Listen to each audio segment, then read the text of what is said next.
एक तरफ यूपी वाले योगी मॉडल के ऊपर बुलडोजर वाली कड़ी कानून व्यवस्था और असरदार कार्रवाई, वहीं दूसरी तरफ बिहार के नीतीश कुमार के सुशासन मॉडल पे जन कल्याण, विकास और शानदार प्रशासनिक प्रबंधन।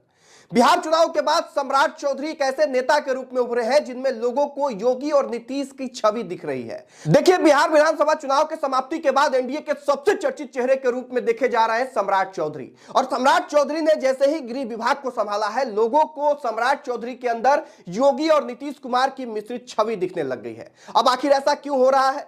क्यों सम्राट चौधरी की तुलना योगी आदित्यनाथ से की जा रही है? क्यों सम्राट चौधरी के ऊपर आकर वो तलाश खत्म हो जाती है जो लोग वर्षों से खोज रहे थे कि नीतीश कुमार के बाद सुशासन का बागडोर कौन संभालेगा? एक एक करके हम समझने का प्रयास करेंगे इस वीडियो में। देखिए, 2025 के बिहार विधानसभा चुनाव में एनडीए को 202 सीट मिली और यह अप्रत्याशित जीत थी। लोगों को उम्मीद नहीं था कि इस तरह से शानदार जीत एनडीए हासिल करेगी। चुनाव से पहले ही लोगों के बीच में चर्चा थी कि शायद नीतीश कुमार सीएम नहीं बनेंगे, लेकिन एनडीए ने कोई भी नया प्रयोग नहीं किया और सीएम तथा डिप्टी सीएम के पद पे जो पहले लोग थे उनको ही कंटिन्यू किया गया।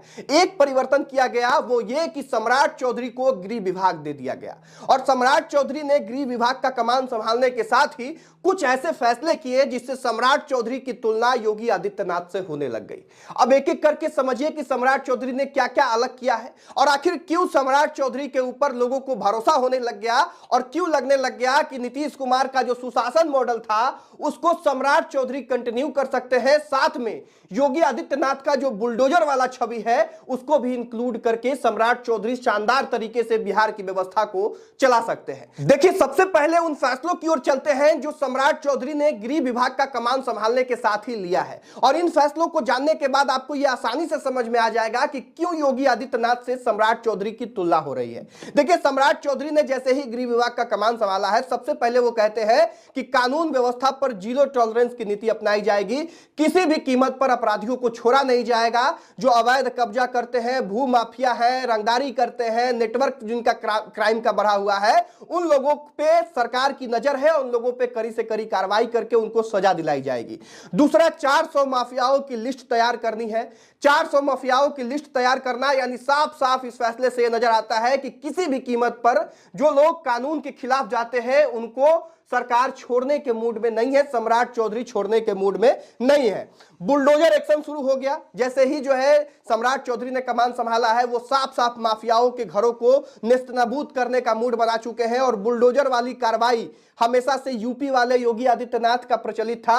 अब बिहार में भी सम्राट चौधरी के अनुसार बुलडोजर वाली कार्रवाई होगी। साथ में एंटी रोमियो स्क्वाड, याद कीजिए, उत्तर प्रदेश में जैसे ही योगी सरकार आई थी वैसे ही इन लोगों ने फैसला किया था कि एंटी रोमियो स्क्वाड की व्यवस्था आएगी। मतलब कॉलेज में, स्कूल के बाहर या कोचिंग जाने वाली लड़कियों को जो लोग छेड़ते हैं उन मंचलों पे कड़ी से कड़ी कार्रवाई होगी। और जैसे ही गृह विभाग का कमान सम्राट चौधरी संभालते हैं, बिहार में भी ऐसी व्यवस्था लाने का संकेत देते हैं और वो कहते हैं कि कॉलेज के बाहर, स्कूल के बाहर, कोचिंग के बाहर अब छात्राओं की सुरक्षा के लिए पुलिस तैनात रहेगी और मंचले जो लड़कियों को छेड़ते हैं उनके ऊपर कड़ी से कड़ी कार्रवाई की जाएगी। तो ये तमाम ऐसे फैसले हैं जिससे साफ साफ ये दिख रहा है कि सम्राट चौधरी नीतीश कुमार का पहले वाला जो सुशासन का व्यवस्था था वो और योगी मॉडल का जो बुलडोजर वाला व्यवस्था था वो मिश्रित करके बिहार को शानदार तरीके से आगे ले जाने के मूड में है। और लोगों में भी सम्राट चौधरी की लोकप्रियता चुनाव के बाद ज्यादा बढ़ी है। लोगों का भरोसा जो है सम्राट चौधरी जीतने का निरंतर प्रयास कर रहे हैं। बाकी आपको सम्राट चौधरी के बारे में क्या कुछ लगता है, कमेंट बॉक्स में लिखिएगा। क्या सम्राट चौधरी बिहार को और शानदार तरीके से आगे ले जाएंगे? क्या सम्राट चौधरी बिहार में अपराधियों का मनोबल तोड़ने में कामयाब होंगे? क्या बिहार का कानूनी व्यवस्था और ज्यादा दुरुस्त होगा?